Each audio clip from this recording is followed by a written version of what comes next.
Hi guys, I am so excited to be back in the Psalms with you.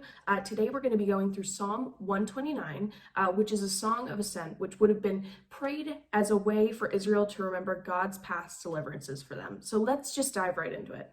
The first part says, "They have greatly oppressed me from my youth. Let Israel say, they have greatly oppressed me from my youth, but they have not gained the victory over me.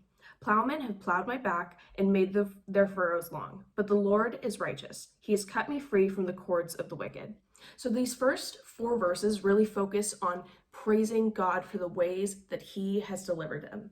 See, many nations, when they look back on their history, they tend to think of the ways that they have accomplished things, or even look back on the ways that, things have gone wrong. But Israel is focusing on the ways that they have survived because of God, because it's a historical fact that Israel was persecuted. It wasn't, a hidden thing. We can see it all throughout the Bible. We can see it in history.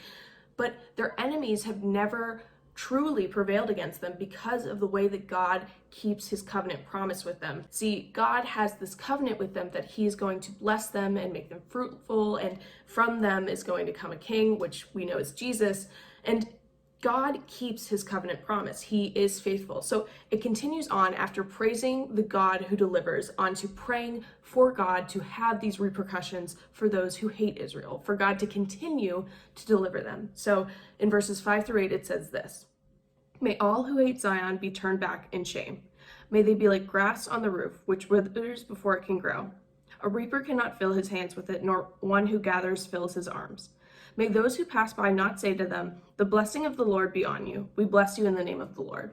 So see, here we start off with Israel praising God for all he's done for them, how he's helped them to survive. But they continue to pray for their continual deliverance, their continual protection over their enemies, because it wasn't like at this time that they didn't have any enemies. They continued to have people who were coming after them, who were persecuting them, and they prayed for God to deliver them instead of just wallowing in it, which we see Israel do a lot. I mean, they're not a perfect nation, but in this moment, we see them turning to prayer and praise instead of wallowing. So as you guys go throughout your week, I want to see how we can obey this. And so instead of looking back on your life and thinking of the ways that things have gone wrong, or even just looking at the things that you yourself have accomplished, because I think that can be an easy thing to do, is look back and be like, oh, I've done all these great things.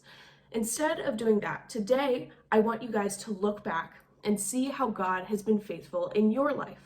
And I want you to just think of all the ways that God has maybe delivered you or helped you to survive something hard, but just look at the ways that God has been faithful to you.